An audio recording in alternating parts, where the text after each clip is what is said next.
മാന്യപ്രേക്ഷകർക്ക് എൻ്റെ പ്രണാമം. ഇന്നലെ നെയ്യാറ്റിൻകരയിൽ നിന്ന്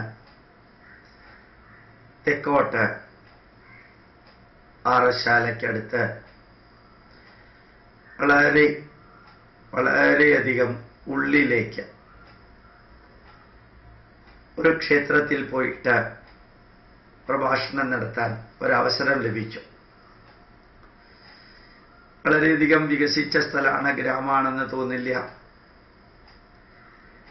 നല്ല റോഡുകള്, നല്ല വീടുകളെല്ലാം. അതിലൂടെ പോയപ്പോൾ ഒരത്ഭുത കാഴ്ച കാണേണ്ടായി. ക്ഷേത്രത്തില് കുറച്ചുപേര് പ്രഭാഷണം കേൾക്കാൻ വന്നിരുന്നു. അവിടെ കൂടിയിരുന്നവരും എൻ്റെ ക്ലാസ് സംഘടിപ്പിച്ചവരോട് എല്ലാം സംസാരിച്ചു. അപ്പൊ ഞാൻ കണ്ടതും അവരിൽ നിന്ന് കേട്ടതുമെല്ലാം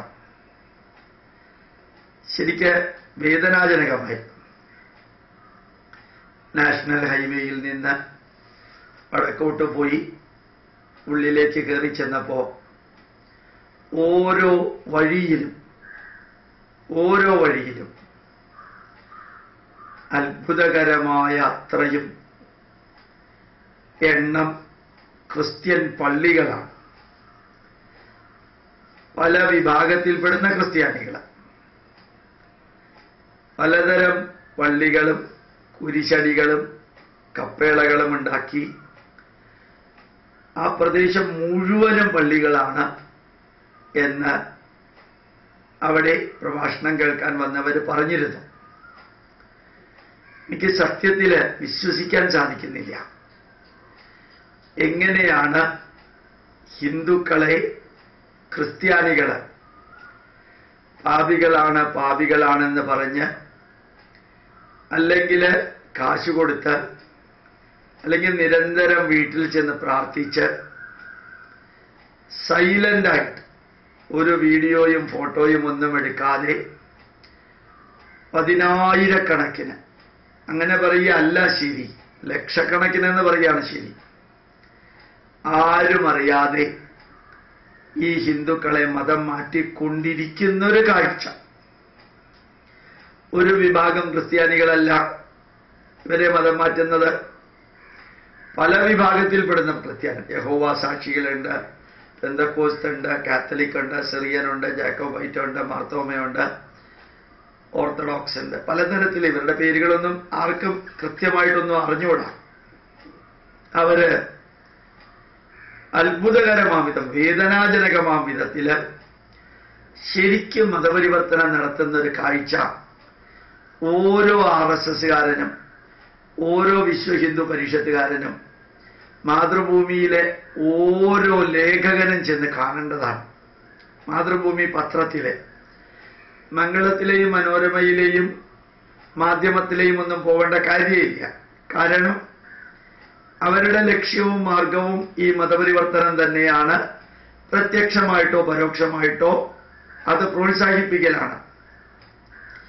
ഇത്രയുമധികം മതപരിവർത്തനം നടക്കുകയും എല്ലായിടത്തും അത്ഭുത രോഗശാന്തി എന്ന് പറഞ്ഞ് മുടന്തനും അന്ധനും ബധിരനെയും ചികിത്സിക്കുകയും അത് തനി തട്ടിപ്പാണെന്ന് അവിടെയുള്ള ക്രിസ്ത്യാനികൾ ഉൾപ്പെടെയുള്ളവർക്ക് അറിയുകയും കണ്ണ് കാണുന്നവനെ കണ്ണ് കാണാത്തവനായി അഭിനയിപ്പിക്കുക, മുടന്തില്ലാത്തവനെ മുടന്തനായിട്ട് അഭിനയിപ്പിക്കുക, ചെകിട് കേൾക്കുന്നവനെ ചെകിടനായിട്ട് അഭിനയിപ്പിച്ച് അതിൽ നിന്ന് യേശുവിനെ പ്രാർത്ഥിച്ചിട്ട് എല്ലാവർക്കും മോചനം നേടിയെന്ന് വരുത്തുക, എന്നിട്ട് സംഗീത വിരുന്ന് നടത്തുക, എന്നിട്ട് പ്രാർത്ഥിപ്പിക്കുക നെഞ്ചത്തടിച്ച്, എന്നിട്ട് അസുഖമില്ലാത്തവൻ അസുഖം മാറിയെന്ന് പ്രഖ്യാപിക്കുക, വയറുവേദന എടുത്തവനെ ഏവുപ്രാസ്യാമ വയറുവേദന മാറ്റി എന്ന് പറഞ്ഞിട്ട് ആ അമ്മച്ചിയെ പുണ്യവാളത്തിയാക്കിയ പോലെ ചാവറയച്ചനെ പ്രാർത്ഥിച്ചപ്പോഴത്തേക്ക് ഒരു കുട്ടിയുടെ കൈവേദന മാറി എന്ന് പറഞ്ഞ് ചാവറയച്ചനെ പുണ്യവാളനായിട്ട് ഡിക്ലെയർ ചെയ്ത പോലെ, അങ്ങനെ ഈ സംഗീത വിരുന്നും ഈ യേശു നിശയും അല്ലെങ്കിൽ അഗ്നിയും, ബൈബിൾ അഗ്നിയും, അഗ്നി അഭിഷേകവും, ബൈബിൾ ജ്വാലയും സുവിശേഷ ജ്വാലയും സുവിശേഷ പ്രസംഗവുമെല്ലാം നടത്തിയിട്ട് എത്ര ആയിരക്കണക്കിന് ഹിന്ദുക്കളെയാണ് ചതിച്ച്, അതായത് അസുഖമില്ലാത്തവന്റെ അസുഖമാണെന്ന് അഭിനയിപ്പിച്ചത് മാറ്റി ആൾക്കാരെ പറ്റിച്ച് മതപരിവർത്തനം നടത്തി ഒരു പ്രദേശം തെക്കൻ തിരുവിതാംകൂർ കംപ്ലീറ്റ്ലി ക്രിസ്തുമതത്തിന്റെ അനുയായികളാക്കി മാറ്റിയത് ബ്രിട്ടീഷുകാർ ഭരിക്കുന്ന കാലത്തൊന്നുമല്ല, അന്ന് ആരംഭിച്ചു എന്നേ ഉള്ളൂ.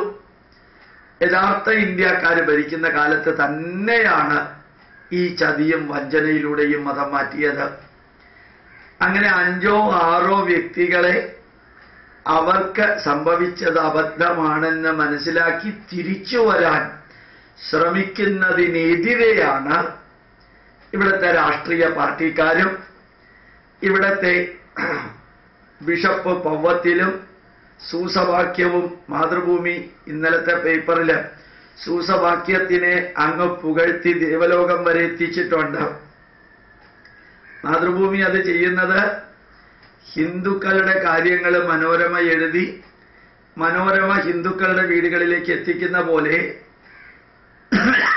ബിഷപ്പിനെയും മറ്റും, അല്ലെങ്കിൽ ചാവറയച്ചനെയും ഏവു പ്രാസ്യാമയെയും മഗ്ദലന മറിയത്തെയും ഭരണങ്ങാനത്തെ അമ്മച്ചിയെയും അൽഫോൺസാമയെയും ഒക്കെ എഴുതി കർദിനാളാക്കുന്നതെല്ലാം മാതൃഭൂമി ചാനലിലൂടെയും മാതൃഭൂമി പത്രത്തിന്റെ ഫ്രണ്ട് പേജിലൂടെയും എല്ലാം കൊടുത്താൽ ആ മാതൃഭൂമി പത്രം ക്രിസ്ത്യാനികളുടെ വീട്ടിലേക്ക് എത്തിക്കാൻ എളുപ്പമാണെന്ന് ധരിച്ചിട്ടാണ് മാതൃഭൂമിക്കാരത് ചെയ്യുന്നത്.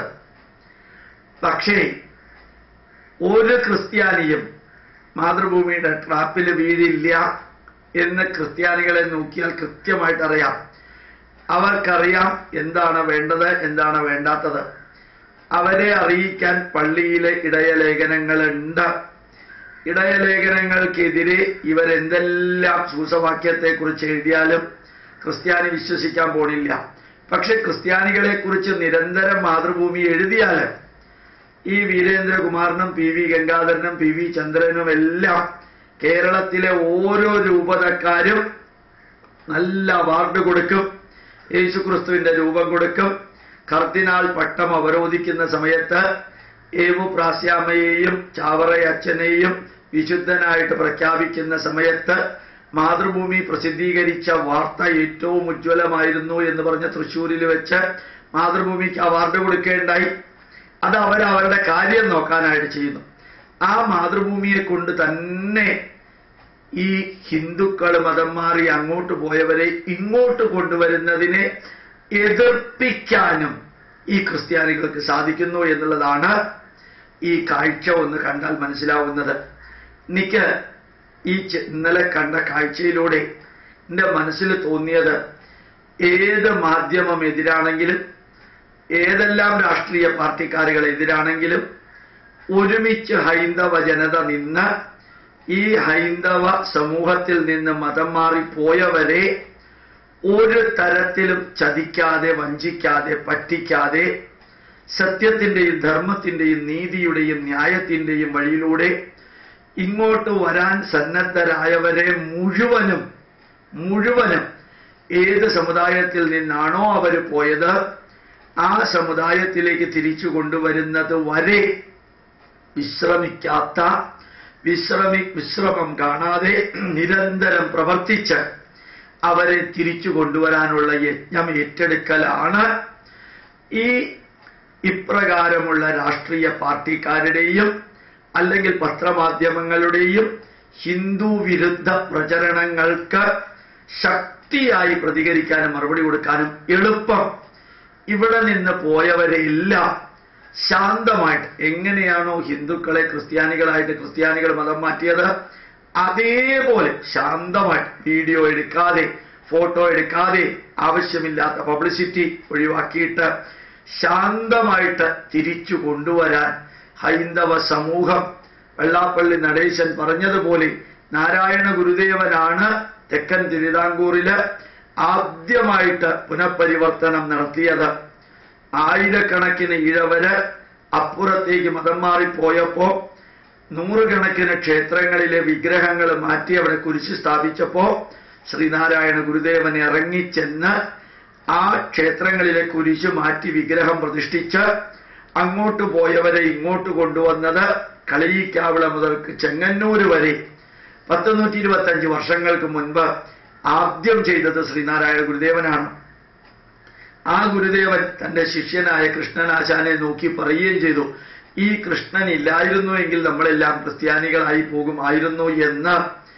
ആ നാരായണ ഗുരുദേവന്റെ കൂട്ടത്തിലാണ് ചട്ടമ്പി സ്വാമികൾ ക്രിസ്തുമത ഛേദനം എന്ന് പറഞ്ഞ പുസ്തകം എഴുതി ബൈബിളിനെതിരെ അതിശക്തമായി പ്രതികരിച്ച് നീലകണ്ഠ പിള്ളയെയും കൃഷ്ണനാശാനെയും ചേർത്ത് ഈ ക്രിസ്തുമത ഛേദനം പഠിപ്പിച്ച് കോട്ടയത്ത് നിന്ന് വടക്കോട്ട് നീലകണ്ഠ പിള്ളയോടും കോട്ടയത്ത് നിന്ന് തെക്കോട്ട് കൃഷ്ണനാശാനോടും ഈ ക്രിസ്തുമത ഛേദനം പ്രചരിപ്പിച്ച് അങ്ങോട്ട് പോയവരെ ഇങ്ങോട്ട് കൊണ്ടുവരാനായിട്ട് കൈകോർത്ത് പിടിച്ച് ചട്ടമ്പി സ്വാമികളും ശ്രീനാരായണ ഗുരുദേവനും പ്രവർത്തിച്ചതിൻ്റെ ആ മഹത്വം തിരിച്ചറിഞ്ഞ് ഈ ഈഴവ സമുദായവും നായർ സമുദായവും മറ്റു സമുദായാംഗങ്ങളും ഈ സമുദായത്തിൽ നിന്ന് പോയവരെ തിരിച്ചു കൊണ്ടുവന്നില്ല എങ്കിൽ ഒരു സംശയവുമില്ല, ഹൈന്ദവ ജനത കേരളത്തില് അതിന്യൂനപക്ഷമായി മാറുന്ന വിധത്തിലാണ് ക്രിസ്ത്യൻ കൺവർഷൻ.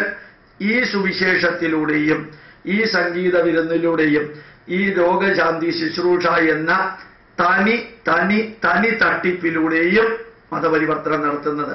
പത്രമാധ്യമങ്ങൾ അതിനെ എതിർക്കില്ല, കാരണം അവർ ചെയ്യുന്നത് സൈലന്റ് ആയിട്ടാണ്, ഇരു ചെവി അറിയാതെയാണ് എന്നുകൂടി അറിയാൻ നമുക്ക് സാധിക്കണം. അപ്പൊ ഈ മാധ്യമങ്ങളുടെയും പുരോഗമനവാദികളുടെയും രാഷ്ട്രീയ പാർട്ടികളുടെയും എതിർപ്പിനെ ഒരു വെല്ലുവിളിയായി സ്വീകരിച്ചുകൊണ്ട് നമ്മളുടെ ധർമ്മത്തിൽ നിന്ന് പോയവരെ തിരിച്ചു കൊണ്ടുവരാൻ ഒരുമിച്ച് നിൽക്കാൻ എല്ലാവർക്കും സാധിക്കണം. അവനവന് തിരിച്ചു കൊണ്ടുവരാൻ സാധിച്ചില്ലെങ്കിൽ തിരിച്ചു കൊണ്ടുവരുന്നവരെ സപ്പോർട്ട് ചെയ്യാൻ നമുക്ക് സാധിച്ച് ഒരു മഹായജ്ഞം ഏറ്റെടുക്കണമെന്ന് ഇന്നലെ തെക്കൻ തിരുവിതാംകൂറിലൂടെ ഒരു യാത്ര നടത്തിയപ്പോൾ എനിക്ക് തോന്നിയത് ഞാൻ നിങ്ങളുടെ മുമ്പിൽ സമർപ്പിക്കുന്നു. പ്രണാമം, നമസ്കാരം.